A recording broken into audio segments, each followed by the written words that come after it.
On our wedding day, I publicly broke off the engagement. For I knew that today, Pei Yan would not only marry both wives and concubines. He would later frame my elder brother for treason, cast me into a beggar's den, and humiliate me to death. His eyes flashed with cruelty. Breaking off an engagement is no different from being cast out. After today, who would dare take you? Who says there won't? I glanced at the young marquis who'd been waiting nearby. Sure enough, his face flushed with excitement, eager to seize the moment. I. If Lady Lu is willing, I'd even marry into your family. On my wedding day, every noble and dignitary in Jinling City had gathered. Just before Xiao Rian appeared in her crimson bridal gown, Fu Yan urged me, "Ah Chu, step over the fire basin. Don't delay the auspicious hour." His voice was warm behind the partition screen. The gaze he cast my way seemed filled with tender affection. Yet I didn't move. I only watched him silently, unable to stop wondering. Such a false look. How could I have failed to see it in my previous life? Fu Yan and I knew each other since childhood, and I had always admired him. I had always believed his feelings mirrored mine, because he would give me magnolia hairpins he carved himself. And on winter mornings, he would stand before the Lu residence gates for an entire hour, all to present me with the first plum blossom of the cold season. I thought he held me in his heart. But on our wedding night, he never returned. The next morning, he stood before me with his concubine, Xia Rian, as if it were the most natural thing. Only then did I learn he had married both wife and concubine on the same day. I entered through the main gate. That mistress, 4 months pregnant, was carried into the mansion through the side gate in a sedan chair. Taking both a wife and a concubine was a profound disgrace. Yet he threatened my brother's career and life, forbidding me to reveal this secret. I obeyed his command. But he still colluded with the 6th prince to frame my brother for treason, bringing guilt upon the entire Lu family. On the day my brothers were executed, he arrived with Xia Rian. He ordered men to sever the tendons in my hands and feet, then cast me into a beggar's den filled with men. He even sneered at me, "A dull woman like you ought to learn how to please men." This position of principal wife was always meant for Rian. You owe her, and now it's time to repay that debt. Until I was tortured to death. He never appeared again, nor did I know. By then, I was already 2 months pregnant. A dull thud echoed. Xiao Rian burst from the crowd and knelt before Fu Yan. "Master Fu, I beg you, spare our child." Her melodious voice snapped me back to reality. As my senses returned, I saw Xiao Rian's face, tear-streaked yet radiant as peach blossoms. She truly was beautiful. Born in Jiangnan, she possessed a voice as sweet as a nightingale emerging from its valley. Her soft call of Lord Fu stunned Fu Yan, dousing most of his rage. "What madwoman is this? Guards, take her away." He signaled Xia Rian to leave, hinting they could discuss matters later. But Xia Rian, who had always obeyed him without question, did not comply today. "Fu Lang," she cried, "I know my lowly status makes me unworthy of you. But the child in my womb is your flesh and blood. You promised to take me into your household today, and to protect both me and this child." Her words were choked with tears. The more she pleaded, the darker Fu Yan's expression grew. He wanted to distance himself. In the shoving, he lost control of his strength and accidentally knocked Xiao Rian to the ground. "My belly! My belly!" Xiao Rian's face drained of color as she clutched her stomach, crying out in pain. Servants immediately intervened. "Second young Master Fu, whatever the reason, the child is innocent." "Exactly. A life is at stake. Quickly fetch a doctor. This is supposed to be a joyous occasion, don't ruin it with a tragedy." Servants scrambled to carry her away and find a physician. Chaos erupted. Unseen behind the fan, I slowly lifted the corners of my lips. In my previous life, the Fu family rushed their betrothal, even hastily setting the auspicious date. All because Xiao Rian was pregnant, her belly impossible to conceal. Before the wedding, he already had a pregnant mistress. If word got out, which noble family in Jinling would willingly marry their daughter into such a household? Fu Yan adored Xiao Rian. Unwilling to let the Fu bloodline be lost outside the family, he urgently needed someone meek and easily manipulated to cover her entry into the household. The Lu family stood alone. My parents had passed away early, and I was deeply devoted to him. Naturally, he thought of me. But meek and easily manipulated? Not necessarily. Xiao Rian wasn't foolish. In my past life, on the second day after our wedding, she came to offer me tea. Before I could take it, she poured a cup of scalding hot tea over her own belly. Then, she cried out, "Sister." Though I was at fault first. My feelings for Fu Lang are genuine. I ask for nothing else. Only to stay by his side, even as a slave or a maid. These words were overheard by Fu Yan. It made Fu Yan pity her while despising me. Such incidents happened often. Indeed, she knew how to manipulate men.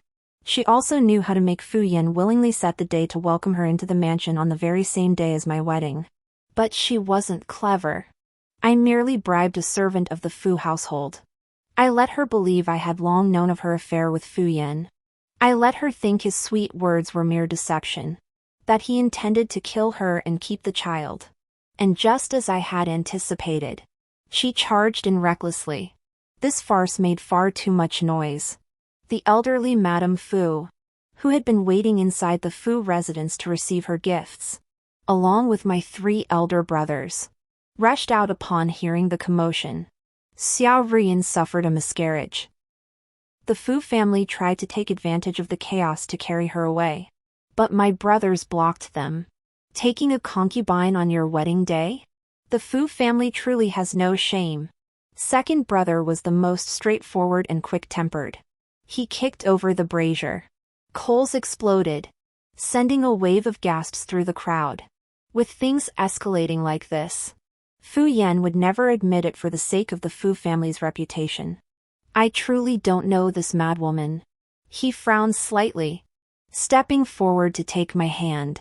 But I took a step back, avoiding his grasp. He seemed taken aback by the decisiveness of my retreat. His expression flickered with surprise as he murmured softly, "Ah Chu?"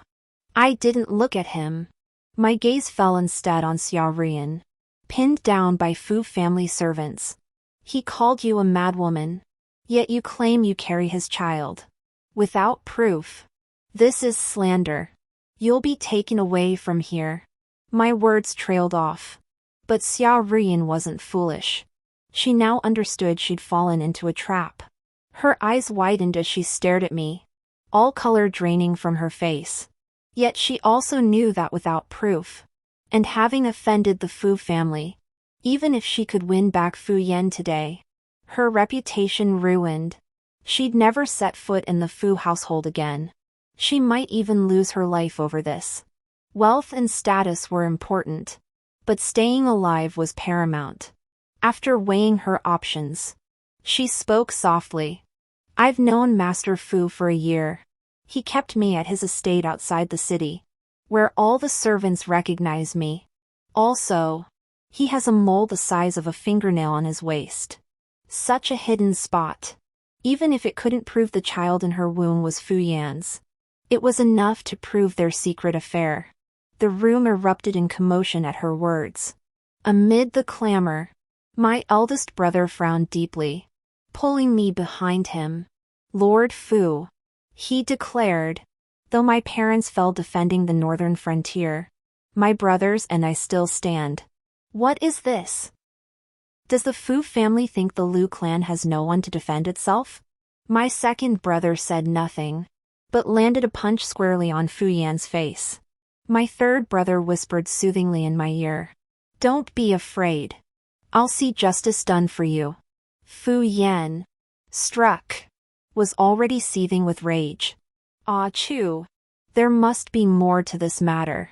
With all the guests present today, whatever it is, let's discuss it privately. His tone was impatient. Yet he didn't glance at my three brothers. His gaze fixed intently on me, as if certain I would swallow this humiliation for him, just as I had before. But this time, I did not comply with his wishes. Amidst the Lady Fu's admonishing words, I merely pretended to cover my face and weep, my voice faint and sorrowful. Call off the engagement. I see she wears a bridal gown. Whether her words hold truth can be verified with minimal inquiry. To marry both a wife and a concubine on the same wedding day, such disgraceful humiliation is unbearable. The words "break off the engagement" fell, and the room fell silent. They seemed unprepared for how easily I uttered those words. Madame Fu's face turned pale and ashen. Fu Yan's eyes widened in utter shock. Lu Rushu, do you know what you're saying? His incredulous expression almost made me laugh. But I managed to hold it back. Come to think of it, his astonishment was understandable.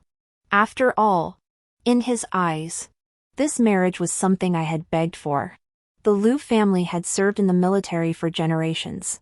Because he said a woman should be gentle and virtuous, I gave up learning the Lu family spear technique, tempered my spirit, and studied household chores, needlework, and embroidery. Knowing he loved tea, I went to the tea house daily, learning to roast tea and master the tea ceremony, never crying out even when my hands blistered from burns. I gifted him my grandfather's rare books, presented him with priceless Eastern pearls. I even defied my brothers, resorting to hunger strikes and threatening suicide until they finally agreed to arrange the marriage. He believed I loved him to the bone, willing to endure any humiliation for him. But having lived this life twice, how could I possibly repeat the same mistakes? Fu Yan, I poured my heart into you, yet you trampled my sincerity. How could I not call off the engagement? Are you suggesting I enter the household alongside this pregnant woman? Hearing this, Fu Yan's breath faltered. His chest heaved violently. Though his gaze remained dark and menacing, his tone softened. Lu Rushu, marriage is no trivial matter. Can you simply call off this betrothal? Madame Fu snorted lightly, chiming in from the side. If your Lu family publicly breaks this engagement today, it will tarnish your reputation. Who in Jinling would dare marry you afterward? I suggest. But before she could finish, a clear, resonant male voice cut through the air. Well, what a coincidence. I wouldn't mind at all.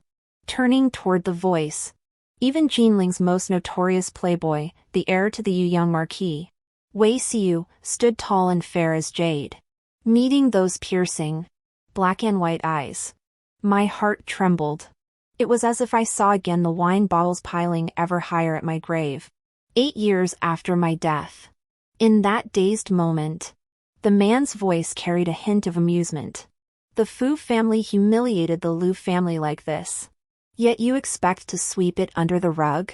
Have you no shame? Young lady of the Lu family, fear not. If you're willing, the position of headmistress in my marquisate is yours for the taking. Or if you don't mind, I could enter your Lu family as a son-in-law. Wei Xiu, the only son of the Marquis of Yuyang. Rumors in the streets called him uneducated and violent. Nearly half the young masters of Jinling's noble families had been beaten by him. The rumors were no exaggeration. In my previous life, I first saw him at a polo match. He was beating someone. He pinned the second son of the Vice Minister of Rights to the ground, nearly crippling one of his legs. That savage look remains etched in my memory. Even years later, we had no real connection. Just a few banquets, a distant glimpse, a brief exchange of courtesies. But in my past life, when Fu Yan abandoned me in that dilapidated temple to be raped and killed, my soul lingered, unable to rest. He galloped in on horseback, slashed the beggar crawling over me with a single sword stroke, then wrapped me tightly in his arms. That was the first time I saw the fearless young master of the Wei family weep. He gathered my remains, defying the opposition of the young marquis and his wife, ignoring the gossip and rumors. He buried me in the ancestral tomb of the Wei family.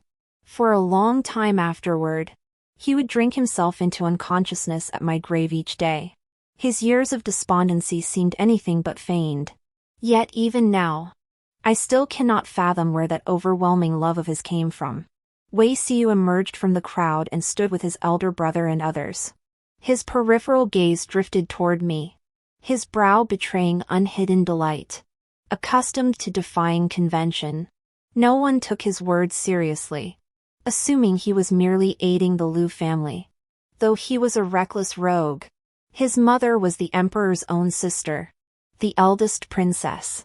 His aunt was the empress. His status was beyond measure. Thus, the moment he spoke, others immediately echoed his words. The Fu family's actions were truly despicable. Choosing another day to bring that girl into their mansion would have been passable. But they had to pick today.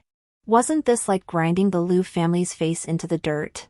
General Lu and Lady Lu were both loyal martyrs who gave their lives for the nation. They could never allow young Lady Lu to suffer such humiliation. The guests present today were all the nobles and officials of Chang'an.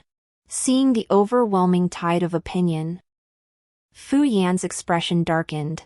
Gritting his teeth, his voice grew urgent. Lu Rushu, you claim to love me with all your heart. Yet you refuse to believe me even a little?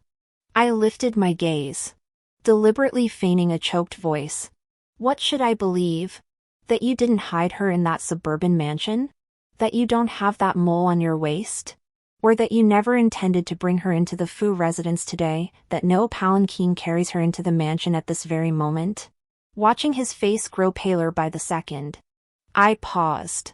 Fu Yan, you may deceive me, but can you deceive yourself? Fu Yan's eyes flickered, his expression dazed. His lips parted, as if he still wanted to say something. But my elder brother didn't give him the chance to speak. With a dark expression, he turned and helped me onto the horse, instructing my second brother to escort me back first. This matter, he said, would be handled by him and my elder brother. The Fu family tried to protest, but Wei Xiu and his men blocked them. TSK TSK TSK. Such an entertaining story. Lord Fu. Should I report this to my aunt and let her judge the matter? My eldest brother declared with authority. Lord Fu, the marriage between your son and my younger sister is hereby dissolved. No further discussion is needed. The marriage contract and betrothal gifts shall be returned in full tomorrow. I also request that Lord Fu prepare my younger sister's name tablet. I shall collect it all together tomorrow. Whatever arguments the Fu family made, I could scarcely hear them anymore. On the way here, a 10-mile procession of red bridal attire, trumpets blaring to the heavens. The return journey, however, was quiet, with only the sound of wheels turning. Without an audience, I no longer needed to feign sorrow. I tossed aside the fan and wiped away the tears I'd forced back moments before. I couldn't help but sigh softly. Fu Yan, the real show has only just begun. By the time my eldest and third brothers returned, night had fallen. Fearing I was heartbroken after this ordeal, my eldest and second brothers said little. They merely comforted me, don't dwell on it. Rest early. Then they left promptly. But I didn't rest. I dismissed the maidservants and had tea brewed in my chamber. True to my expectation, within half an hour, the door creaked open. Well, you're in quite the mood. My third brother, returning after leaving, grinned and teased me. His usual gloomy expression vanished. Unsurprised, I poured him a cup of the brewed tea. How did things go with the Fu household? Third brother made himself quite at home. lifting the teacup, kicking off his shoes, and sitting cross-legged on the soft couch opposite me. After you left, the fuss naturally tried to wriggle out of it. They even picked some random servant boy to take the fall, admitting he impersonated Fu Yan to have an affair with the concubine, ruining the Fu family's reputation. They clearly intended to silence witnesses by murder. But that concubine proved shrewd. Seeing Fu Yan couldn't protect her, she was easily coaxed by Wei Xiu's few words into pleading for his full protection. She claimed that once she bore his child, she would perform a blood recognition ritual to prove her innocence. At the mention of Wei Xiu, third brother's brow furrowed almost imperceptibly. He abruptly shifted the question, "When did you cross paths with that scoundrel from the Wei family?" Scoundrel? Third brother's assessment of the man by my side remained as sharp as ever. I shook my head and smiled, unable to resist defending him. We've never crossed paths. But he offered to help. I'm sure his intentions were good. As if hearing something terrifying, third brother's eyes suddenly widened. His good intentions? If not for the whole of Jinling knowing he's the type who relishes a good spectacle, those words of his would surely have branded you two as having an illicit affair. He spoke, frowning in displeasure as he cautioned, "I think it's best to keep your distance from the Wei family from now on." Only then did he lie back down and continue asking, "Now that the betrothal annulment is settled, what do you intend to do next?" Though my 3 elder brothers and I share the same mother, our personalities are as distinct as night and day. The eldest brother is cold and stern, steady in thought, accustomed to weighing matters carefully and considering the greater picture. The second brother is straightforward and simple-minded, occasionally charging ahead recklessly on a whim. Much like our father. Only my third brother resembles my maternal grandfather, who spent his entire life as a merchant in Yan province. Cunning as a fox. Like an old fox who's perfected his craft. My third brother and I are less than 2 years apart in age. We grew up together and share the deepest bond. I knew my little schemes wouldn't fool him, so I didn't even try to hide anything. I handed him a stack of gift receipts. These were the gifts I'd given Fu Yan over the past 3 months since our betrothal. The bottom one was his return gift. Third brother took them and skimmed through them, his brows furrowed in shock. "Whoa! This many?" When he reached the last receipt, he looked up and glared at me. His expression carried a hint of disappointment. "Is Fu that stingy? What kind of junk is this?" He complained, but he understood what I was after. "You want these things back?" Naturally. In my previous life, these items were part of my dowry. Shortly after marrying Fu Yan, he secretly took them and gifted them to the 6th prince. The 6th prince then used them to win over court officials. In this new life, I casually mentioned possessing these treasures. Fu Yan indeed made a move, demanding them from me. But the Fu family probably won't return these items. Hearing this, third brother instantly understood. He grinned widely, sitting up straight. "They won't return them? Then don't blame me for stripping the Fu family bare at the first opportunity." The next day, third brother volunteered to return the betrothal gifts to the Fu household. He brought not only the original gifts, he also carried the box of treasures Fu Yan had given me after our engagement. With gongs and drums blaring, he stood boldly before the Fu residence, ordering 2 loud-voiced servants to take turns announcing. On the 6th day of the first lunar month, after the betrothal banquet, Master Fu presented our daughter with a pair of jade bracelets from the Pointed Feather Pavilion, valued at 100 taels of gold. The following day, our daughter returned a copy of the 100 Arrays treatise. On the 28th day of the first lunar month, our daughter gifted Master Fu a painting titled Spring Banquet by the great artist Song Xuanji. Master Fu did not reciprocate. On the 7th day of the second lunar month, my daughter presented Master Fu with a bushel of pearls. As the crowd heard the contents, waves of murmurs and sighs rippled through the onlookers.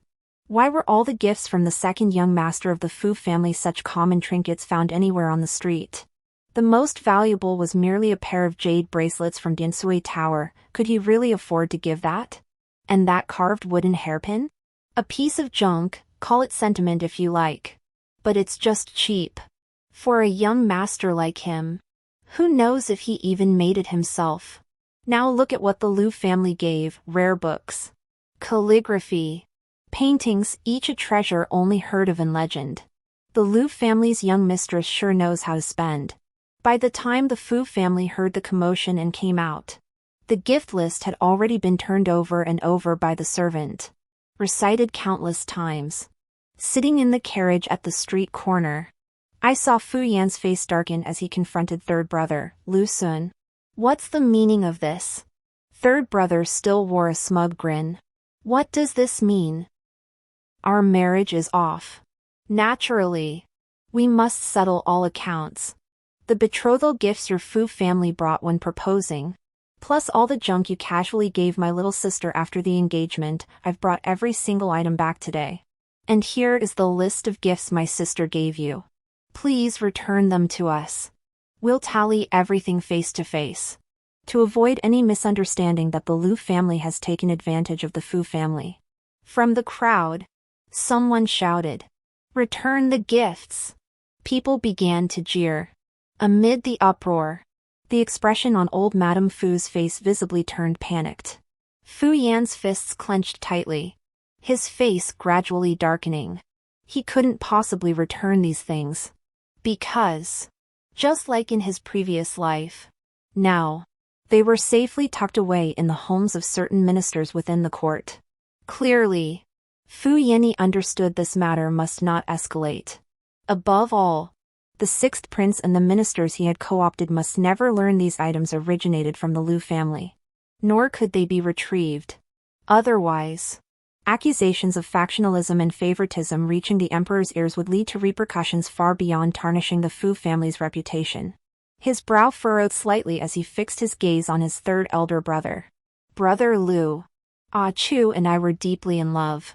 Though the situation escalated to an annulment, there were profound misunderstandings involved. Why don't we discuss this further inside the mansion? As his words fell, servants from the Fu residence swarmed forward, surrounding third brother and the young servant. He had intended to bring third brother into the Fu residence to defuse the situation. But the Fu family's failure to return the courtesy was entirely within my and third brother's expectations. Third brother had come prepared. How could he let them have their way? The Fu family is guilty. They're going to beat us. Amid the commotion, the man who had earlier led the demands for return gifts suddenly bellowed. Immediately, a group of tall, imposing figures surged forward from the rear. Third young Master Lu. Rest assured, with so many eyes upon them, we won't let the Fu family treat the descendants of loyal subjects with such contempt. Exactly. One man led the charge, and more people stepped forward to shield my third brother. The situation was spiraling out of control.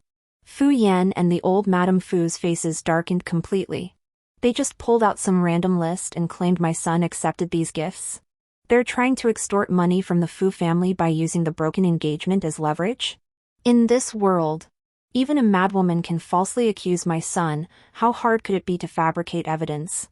Never mind the Eastern pearls and coral. Take Madame Song's painting alone, even the Imperial Palace possesses only one such piece. How could a lowly family like yours possibly own it? Madame Fu lifted her chin haughtily, her words dripping with scorn. Clearly, they're trying to renege on the debt. Third brother remained unflustered. Madame Fu, you've surely heard that my mother came from a merchant family? A merchant family? They've fallen so low that only your mother remains. What other treasures could possibly be left? She thought my mother was merely an orphan merchant girl with some modest inheritance. Even if those items truly came from my maternal family's entire fortune, as long as she denied it, there'd be no way to prove it. But a mere merchant family? She had underestimated us after all. Seems Madame Fu still doesn't know our Lu family very well. I lifted the curtain, dismounted, and stepped out onto the street corner, apparently not expecting me to be there. Fu Yan's expression froze for a moment. Our eyes met, and something stirred in his gaze. Ah, Chu. But I paid him no mind.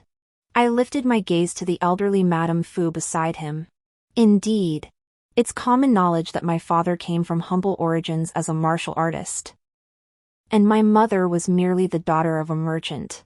But when Fu Yan took these items from me, if he'd asked just one more question about my maternal grandfather's name, Madame Fu, you wouldn't have uttered such ridiculous words. Hearing this, Madame Fu snorted derisively. Your maternal grandfather's name? A dead man? Could he possibly have been some earth-shattering figure? Earth-shattering? Perhaps not. But his surname is Xia, and he's very much alive, residing in Yen Province. The words Yen Province and Xia family had barely left my lips. She seemed to have guessed something, the smile on her lips stiffening slightly. Before she could react, my words had already spoken. My maternal grandfather is Xia Wenyuan, head of the Xia family of Yen Province, and my mother is Xia Ronghui, his eldest legitimate daughter, whom he publicly declared deceased long ago. Upon hearing the name of my maternal grandfather, nearly everyone present sucked in a sharp breath. Even Fu Yan and the old Madame Fu stared wide-eyed, disbelief etched on their faces. The reason was simple. The Xia family was immensely wealthy, controlling all maritime trade routes for the Great Xia Empire. The taxes they paid annually alone could sustain a 20,000-strong border army. For ordinary merchants, acquiring such goods would indeed require considerable effort. They might even face suspicion about the authenticity and origin of their merchandise. But for the Xia family, that was a different story. After all, nearly all the eastern pearls and coral in the entire Great Xia Empire were brought back by the Xia family through their maritime trade with foreign lands. And those rare books and paintings coveted by the world? Most of them came from the Xia family's own treasured collections. My mother was indeed a daughter of the Xia family. Over 20 years ago, she was rescued by my father from the iron hooves of bandits. She fell deeply in love at first sight with my father, who was then a 1,000-man commander. But my maternal grandfather disliked my father, viewing him as a mere warrior who only knew how to shout and fight. He also disliked his charging into the front lines, where he could lose his life at any moment. He persistently opposed the match, even going so far as to lock my mother indoors. At that time, my mother was deeply in love with my father. She too possessed a stubborn temperament. Seeing her father refuse to consent to the marriage, she stormed out of the house in anger and secretly wed my father. She adopted a new identity, severing ties with her father almost entirely, claiming to be an orphan with no parents. My maternal grandfather, enraged upon hearing this, publicly declared his eldest daughter dead and forbade anyone from mentioning her again. It wasn't until my siblings and I were born one after another, and with the mediation of my aunt from the Xia family, that my maternal grandfather softened his stance. Each year, he would secretly send these gifts, instructing my father to keep them hidden from my mother. These past events were known to almost no one, until my father died in battle and my mother passed away. Only when Aunt Xia came to mourn in secret did we learn of mother's origins. My eldest brother, incorruptible, refused to rely on the Xia family's influence. He knew the court's treacherous depths well, fearing it might implicate our grandfather's household.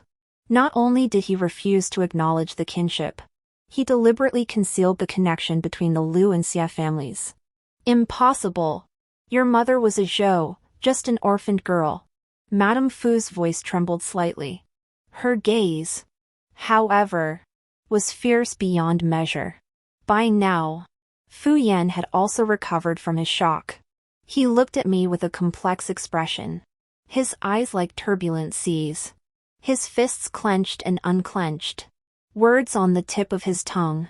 After a long moment, he finally choked out, Though our Fu family isn't wealthy or noble, we do possess several heirlooms and treasures that guard our home.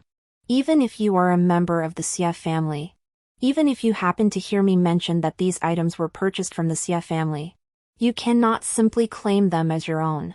To avoid offending the sixth prince and protect the Fu family, Fu Yan would stubbornly deny any connection between the Lu and Xie families, even if he knew the truth.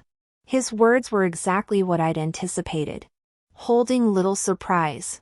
But since I had given those items, I possessed a way to prove they belonged to the Lu family. Therefore, I felt not the slightest panic.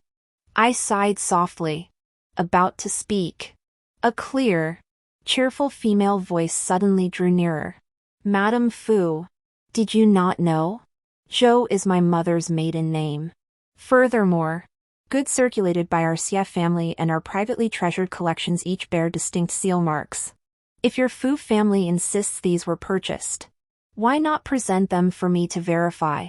Turning at the sound, I saw a woman clad in moonwhite martial attire striding forward. Behind her followed the dignified and noble Wei Xiu. Who are you? Madame Fu's brows furrowed deeply. Wei Xiu answered her with a smile. This is the aunt of the Lu siblings. And of course, the second legitimate daughter of the Xie family of Yan province, Xie Ronin. Though my eldest brother refused to acknowledge the Xie family. But whether in my past life or this one, before my marriage, Aunt Xie always came to Jinling secretly, using the excuse of being a merchant. She stayed at the Xie family's villa in the eastern part of the city. Last night, I sent her a letter informing her that I would publicly acknowledge my connection to the Xie family today.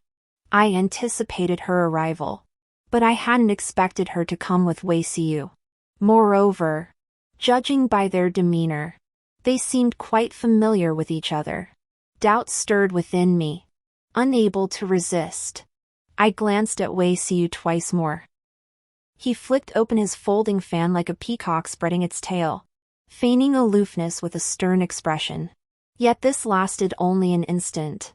His gaze kept drifting toward me, and a flush crept into his ears. When our eyes met, he cleared his throat sharply, suddenly straightening his back.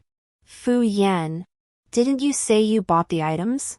Bring them out then. Let us all have a look.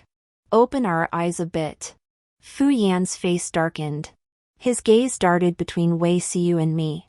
But instead of responding, he suddenly gritted his teeth and snapped, the matter between the Fu family and the Lu family, when did it become your place?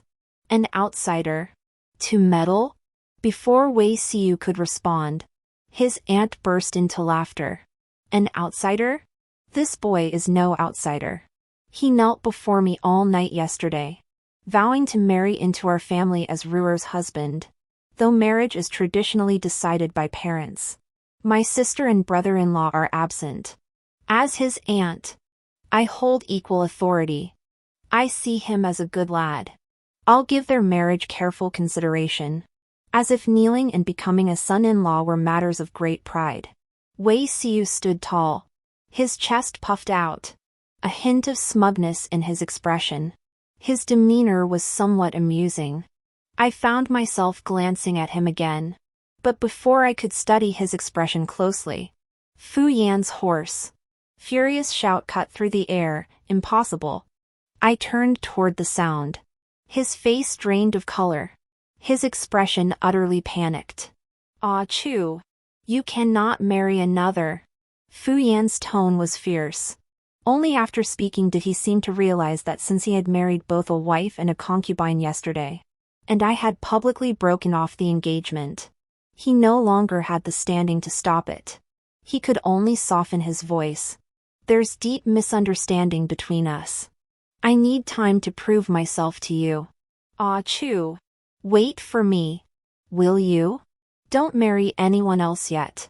As he spoke, he stared intently at me, his expression one of profound love and unbearable sorrow. Had he not personally severed my tendons in my last life, casting me into a beggar's den teeming with men? I almost believed the deep affection in his eyes now. Fu Yan, there is no misunderstanding between us. It is a fact that you impregnated your concubine. It is a fact that you carried her into the mansion yesterday for your wedding." As I spoke, my aunt and third brother had already stepped in front of me. My aunt took the gift list from my third brother's hands. Her gaze swept over each item, a faint smile playing at the corners of her lips. I remember these things. Besides the distinctive markings that set them apart from common goods, each also bore some other special imprint. Take the cask of Eastern pearls, for instance. Before sending them to Jinling, I had a skilled artisan engrave Ruer's name in seal script.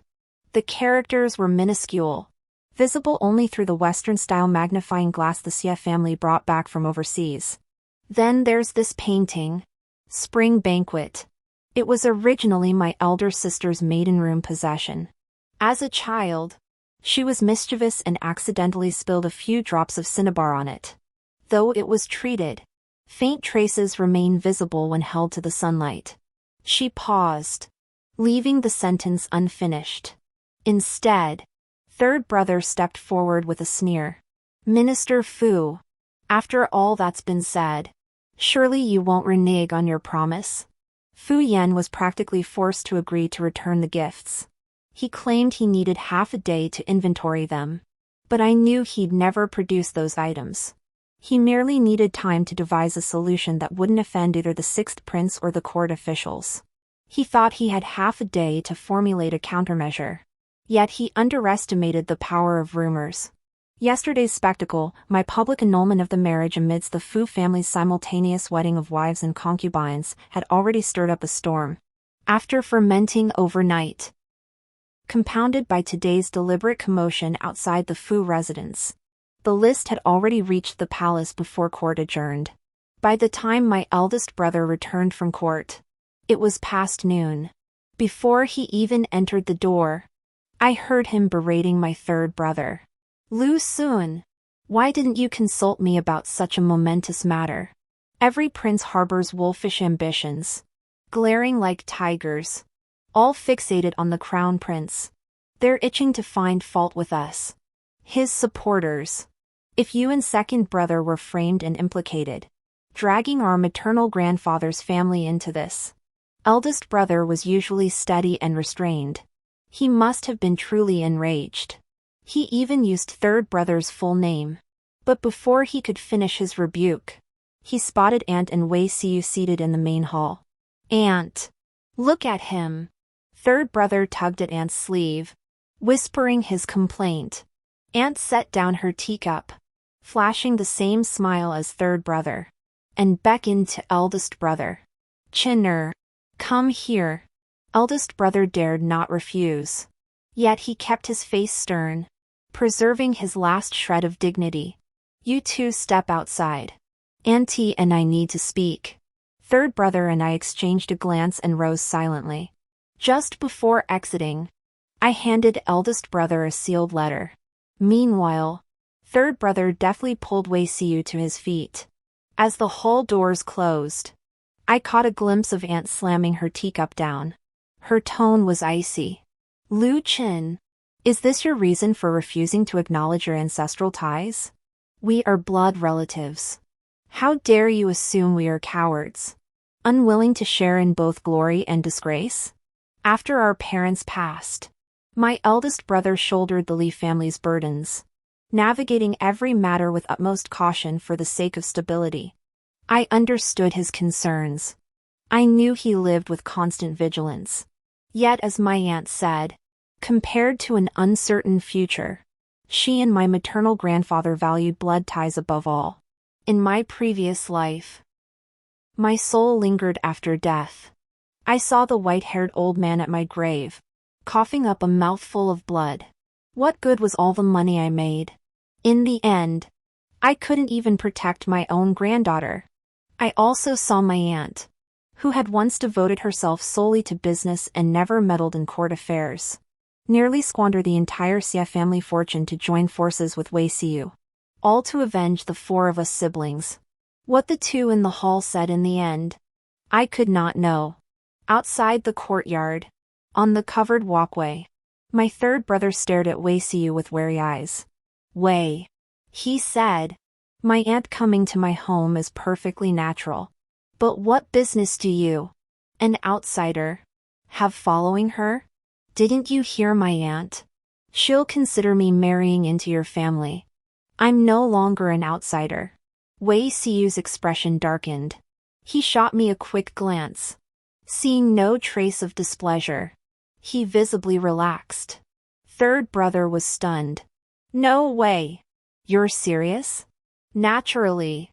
If Lady Lu doesn't mind." Third brother's eyes widened. "You, the sole heir of the Yu Young Marquis, marrying into the Lu family? Are you mad? Or am I? Won't the Yu Young Marquis and the princess beat you?" "They already did," I replied.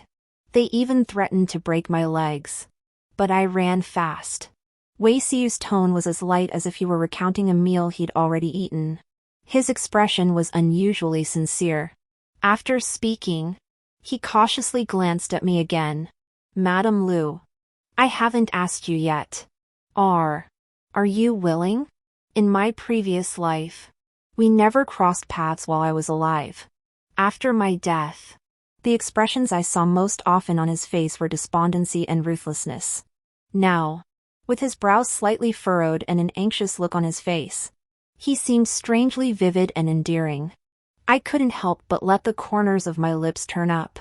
But third brother only thought he was seriously ill. As if terrified I might answer willing at any moment, he pulled me far away, leaving him alone on the veranda. Third brother quietly changed the subject. "By the way, what did you just give to the eldest brother?" A list I'd happened to glimpse from Fu Yan. I glanced back at Wei Siu, whose gaze was still fixed on me, his expression pitiful. After a pause, I continued, "It records the names of court officials Fu Yan gave to the sixth prince, who then used them to win over others. Though Fu Yan supports the sixth prince, he likely has his own hidden agenda. By presenting these gifts, he simultaneously holds leverage over the sixth prince. The list is meticulous, so detailed it records the exact month and day the sixth prince met secretly with which minister at which location, and what gift was exchanged. Such confidential information." Third brother tacitly refrained from asking when I had seen it at Fu Yan's place. He merely narrowed his eyes, deep in thought. If handled properly, it could ensure the Fu family never regains its footing. The challenge, however, is that it must never leave the Lu household. Before third brother could finish, Wei Siu's cheerful laughter suddenly echoed from afar. "What's so difficult about that? We were clearly far apart, even deliberately lowering our voices. Yet he seemed to know exactly what we were discussing, grinning as he approached. I happened to have a perfect candidate. The perfect candidate Wei Siu spoke of was Xiao Rian. Indeed, compared to the Lu family, who had grievances with the Fu family, or any other unrelated party, having Xiao Rian, Fu Yan's confidant, hand over this list would carry the most weight. That day, Wei Siu held a lengthy private meeting with his eldest brother and aunt. By evening, he slipped into the palace with Xiao Rian and that list. Rumor had it the candles in the palace council chamber burned all night long. The next morning, before dawn broke, the crown prince arrived with an imperial edict and men from the supervisory bureau. Surrounding the Fu residence, Fu Yan had been preoccupied with how to deal with me, trying to make me abandon my demand for the return of the gifts. He initially assumed it was another deliberate provocation by the Lu family. Only when he witnessed Xiao Rian lead someone into the secret chamber of his study and retrieve the ledger documenting the sixth prince's bribes, did he realize the Fu family was in grave peril. It was said that upon seeing the list, nearly identical to the ledger, Fu Yan nearly lost his mind. It was also said that in his fury, he violently pushed Xiao Rian to the ground and kicked the child from her womb. Fu Yan screamed at her, "I treated you with sincerity. I never wronged you. Why this false accusation?" But Xiao Rian clutched her belly, weeping, "You deceived me with the promise of a legitimate wife's status. Yet after I conceived, You only sought to conceal it, demanding I remain merely a concubine. You broke your word. Even deceiving the Lu family's daughter, isn't it because you despise my lowly status? When third brother relayed this, he captured Fu Yan's cruelty and Xiao Rian's anguish with uncanny precision. He chuckled. What a spectacle you missed, truly a pity. I smiled back. It was indeed a pity. The secret chamber where Fu Yan hid the ledgers was revealed to Wei Xiu yesterday, when I slipped away from my brothers. Upon hearing this, Wei Xiu asked no further questions. His ears flushed crimson as he smiled reassuringly at me. Rest assured. Leave it to me. I knew not what methods he used to persuade Xiao Rian, but her willingness to cooperate with Wei Xiu in exposing Fu Yan surprised me not at all. After all, in my previous life, when she schemed against me to win Fu Yan's favor, I hadn't detected much sincerity in her either. Today, the emperor ordered a search of the Fu residence. Catching Fu Yan off guard, the sixth prince tried to distance himself. But before he could offer excuses, the crown prince traced Fu Yan's ledgers back to last year's imperial examination fraud scandal, one involving the sixth prince and several other ministers. Compounded by the commotion my third brother and I deliberately caused outside the Fu residence yesterday. Many ministers on the list had already caught wind of the impending storm. Some secretly moved and destroyed incriminating evidence, while others returned items untouched to the sixth prince's residence. Others, seeking self-preservation, stepped forward voluntarily to expose the sixth prince and the Fu family's years of corruption, bribery, and even the misappropriation of disaster relief funds. The imperial court is such a peculiar place. There are no unbreakable alliances, only unchanging interests. In an instant, the court descended into utter chaos. The case, involving princes and ministers forming factions for personal gain, originally sparked by a broken betrothal, dragged on for over half a month before finally drawing to a close. On the day the sixth prince was ordered confined to the imperial clan house and the Fu family sentenced to exile, Princess Qingwei, mother of Wei Xiu, arrived bearing a roomful of gifts.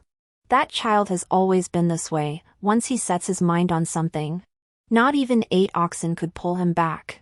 Until this marriage is settled, he refuses to return home.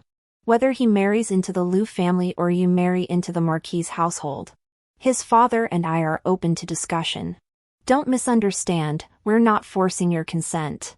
We simply wish to know what you think of my foolish son. Her eyes shone brightly as she looked at me. It was as if, with just my nod, she could pack Wei Xiu up and deliver him to my doorstep. Having lived 2 lifetimes, I'd never encountered such a situation before. I felt momentarily at a loss. But after a moment's thought, I nodded. Marriage matters are best decided by elders. My aunt is currently at the Xie residence in the eastern part of the city. Why not go discuss it with her and finalize the arrangements? Perhaps young Master Wei will return today. Upon hearing this, the princess' excitement exclaimed several times in a row, good. Then, without a backward glance, she dashed off toward the eastern part of the city. My entire conversation with her had been overheard by my third brother outside the door. When he entered, his face was ashen. You just agreed to it? I knew my 3 brothers had always disliked Wei Xiu because of his past reputation.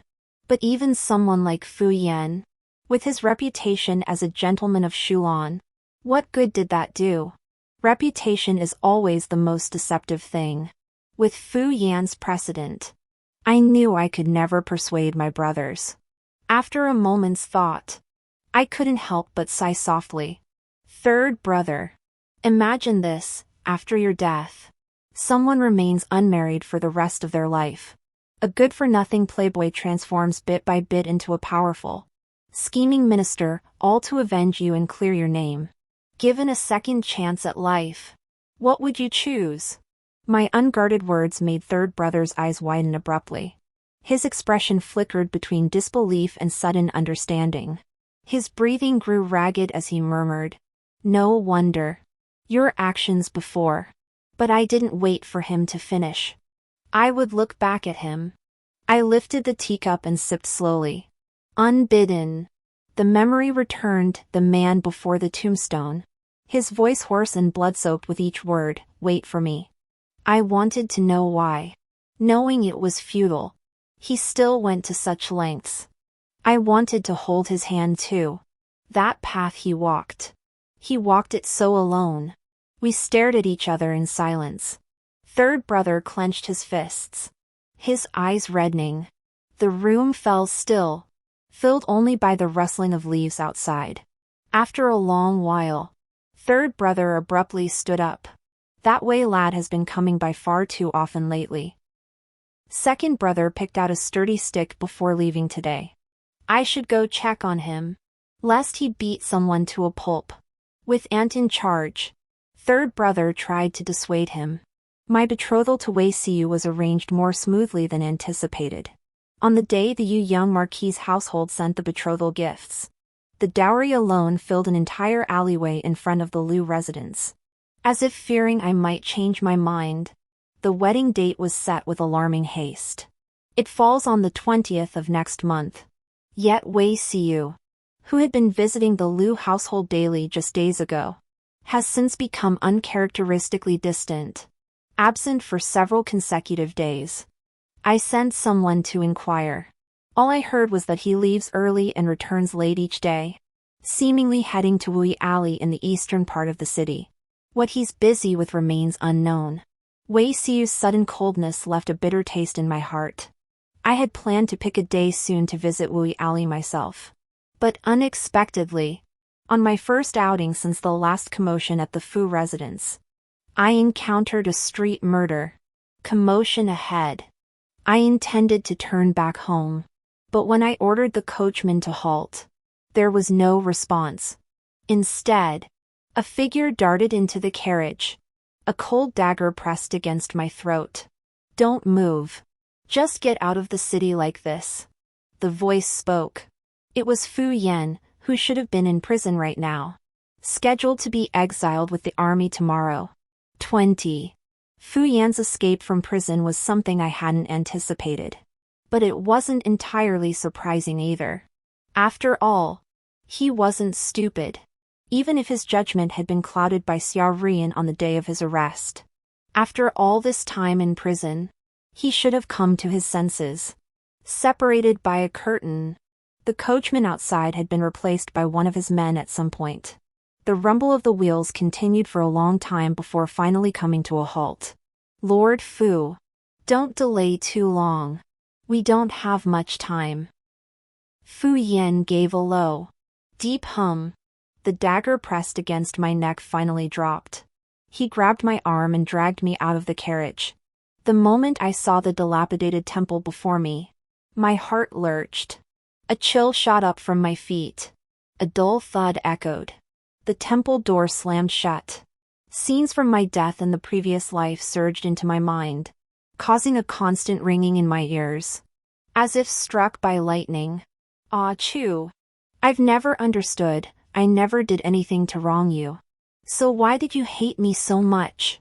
Not only did you scheme against Xiao Rian and publicly break off our engagement, bringing shame upon the Fu family, but you also deliberately lured me into collaborating with the sixth prince to destroy the Fu family." Fu Yan's voice reached my ears as if through a wall. It was muffled, indistinct, and felt profoundly jarring. At first, I thought you resented me for changing my heart. But what man in this world doesn't have multiple wives and concubines?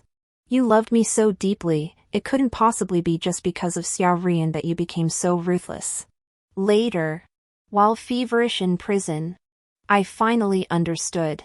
Fu Yan's words sent a jolt through my heart. An absurd thought flashed through my mind. Before I could dwell on it, he turned, a faint curve playing on his lips. His eyes fixed on me, dark as poisonous snakes. "Ah Chu, do you know where this place is?" I finally understood where the unease I'd felt since stepping off the carriage had come from. Fu Yan had been reborn. No. To be precise, he possessed memories of his past life. That was why he knew this dilapidated temple. That was why he asked me, "Do you know where this is?" After being ambushed on the road, my heart had been in constant suspense. But now, knowing he too had been reborn, my unease quickly settled. I suspected he hadn't confirmed whether I retained memories of my past life. Otherwise, he wouldn't have brought me to this dilapidated temple to test me. Though I didn't know why he was doing this. After a moment's thought, I still let out a sharp rebuke. "Fu Yan, what makes you think I love you to the bone? Generous enough to share a husband with another woman? Have you forgotten I've never been one to swallow my pride?" I countered with a question. Though it was meant as a taunt. Fu Yan's eyes suddenly lit up. As if desperate to prove something, he stepped forward, reaching for my hand. But I sidestepped him. He didn't seem bothered by my retreat. His eyes gradually filled with delight. His tentative tone laced with cautious hope. "Ah, Chu. Is it because you still have feelings for me that you refuse to share a husband with Xia Rian?" Before I could answer, he murmured to himself, "Yes. I never did the things that hurt you in those dreams. You must still have me in your heart now, or you wouldn't feel such jealousy." "Ah, Chu. Xia Rian is dead. I killed her myself. Does that satisfy you? Without Xia Rian, can we start over?" I never imagined he'd still be feigning affection at this point. The absurdity of it all made me feel sick to my stomach. Why would I start over with an exiled fugitive? "Oh, you probably don't know yet? I'm betrothed to the young heir of the Yu Yang Ho family. The wedding is set for the 20th of next month." At these words, Fu Yan's expression changed faster than turning a page. Just moments ago, his eyes had been filled with deep affection. Now, in the blink of an eye, only ruthless cruelty remained. Wei Xiu? Could it truly be Wei Xiu? He gritted his teeth. Suddenly, as if struck by some thought, he let out a savage laugh and closed in on me. "How about a wager?" he proposed. "You vanished for half a day. If they find you and discover your virtue is gone, guess what? Will Wei Xiu still want you?" Clearly, Fu Yan had planned this all along. Otherwise, why would he have the door locked from the outside? But I didn't panic. After all, since reincarnating, I'd taken up the Lu family spear once more. Though I hadn't trained long, I was nowhere near as skilled as my brothers. But to deal with Fu Yan, who'd been languishing in prison for over a month, it was more than enough. Fu Yan probably thought I was still that weak woman from my past life, helpless once captured. As he closed in, his grip on the dagger was loose and slack. His excited eyes gleamed with savagery, his attention fixed on my feigned fear. He failed to notice the subtle power building in my leg. A sharp clang echoed. My kick sent the dagger flying from his grasp with pinpoint accuracy. I swiftly retrieved it and thrust it toward his chest before he could react. Yet the disparity in strength between us was undeniable. He regained his senses instantly and raised his arm to block. My blade veered off course, merely grazing his forearm. "How dare you hurt me?" Fu Yan suddenly lunged, seizing my wrist. His eyes bulged with fury as he gripped with all his might. The searing pain in my wrist drained me of strength, leaving me unable to hold the dagger. His other hand clamped around my throat, tightening steadily. The agonizing pressure choked my breath, blurring my vision. I was probably going to die here. The thought crossed my mind. The moment it did, the clang of metal clashing echoed outside the door. Moments later, the door beside me kicked open with a loud bang. In the next instant, Wei Xiu, sword in hand, seemed to descend from the heavens, driving his blade into Fu Yan's shoulder blade. "Scum! Die!" The pressure on my throat suddenly released. The air rushing into my lungs choked me, sending me into a fit of coughing. It took me a long moment to catch my breath. When I looked up, Wei Xiu had already thrust his sword into Fu Yan's midsection. Even as he scrambled to flee, Fu Yan's mouth never stopped. His smile was maniacal. Wei Xiu. You didn't know. Did you? Lu Rishu has been my woman for ages. We were husband and wife in our past life. Not only did she bear my child, but she also slept with countless men right here in this dilapidated temple. This life is no different. She's adored me since childhood. To marry me, she knelt for 3 days and nights begging her brother's consent. She fawned over me like a dog, constantly wagging her tail and begging for scraps. Are you sure you want to marry such a woman? Fu Yan's words were thick with insinuation and venom. They made Wei Xiu's movements freeze abruptly. They also made my breath catch violently. Having lived this life again, I knew Fu Yan was shameless. But I never imagined he could be this shameless. My fingernails dug deep into my flesh, and my heart felt like it was being crushed by a pair of giant hands. Wei Xiu. I couldn't help but whisper his name softly. This lifetime, I'd resolved he was the only one for me. Yet I still feared he'd learn of my sordid past and despise me.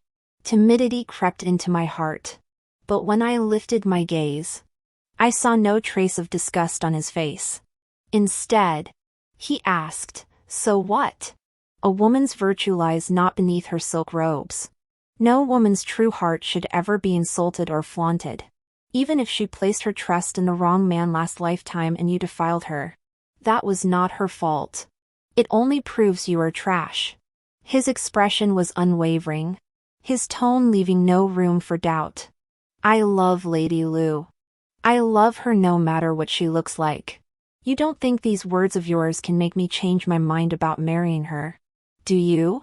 Dream on.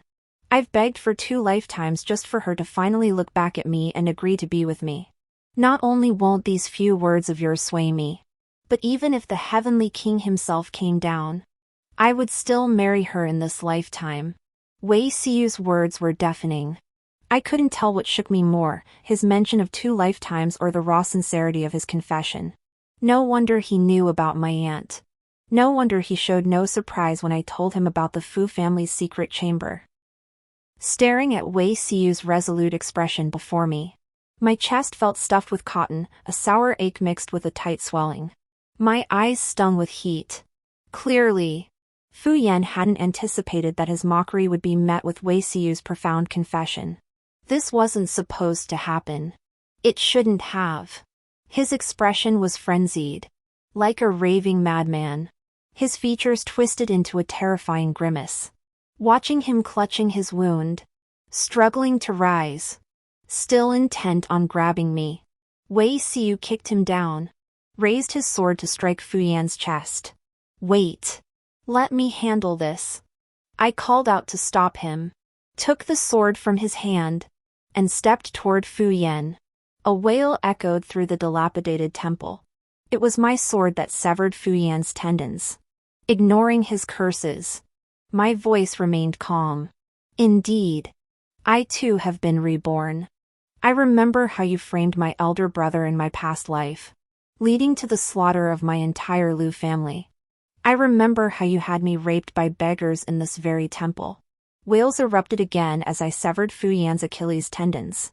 Covered in blood, he lay limp on the ground like a rag doll, utterly immobilized. Suddenly, I felt elated. You should know, too, that this dilapidated temple is the beggar's lair. Within 2 hours, they'll return. Given your familiarity with them, I trust you're aware that what they relish more than tormenting women is tormenting men. Hearing this, a flicker of fear finally crossed Fu Yan's face. What are you going to do? His voice was broken and halting, lacking any rhythm.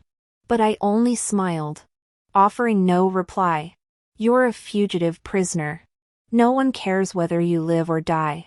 They'll be here soon enough to keep you company. With that, I ignored his shouts. I turned and pulled Wei Xiu away from the dilapidated temple. Outside the temple, the man disguised as a coachman had vanished. Along with him, the carriage had disappeared without a trace. Wei Siu's horse possessed a keen sense of intuition.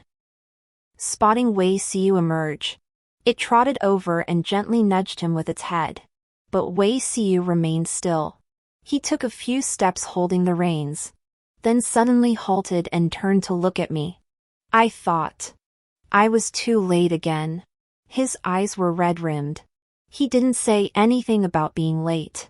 But somehow, I knew he was afraid. Afraid he'd arrived a moment too late. Afraid he'd find my body here in this ruined temple once more.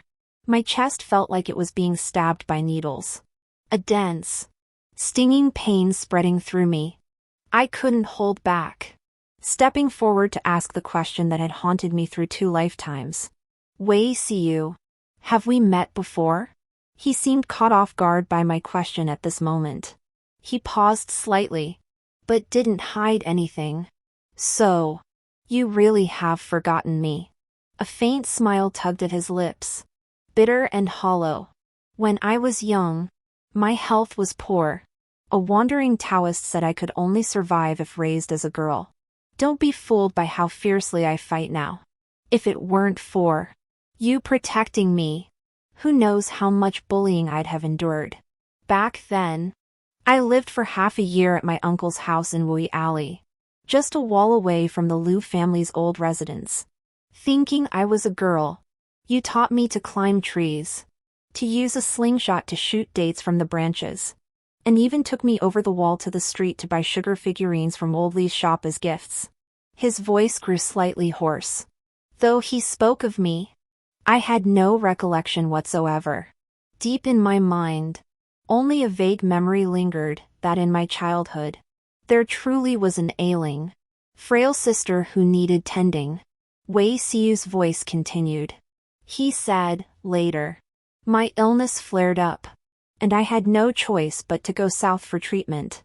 Before I left, we promised you'd wait for my return. But when I came back, your eyes were only for Fu Yan. You'd long forgotten me.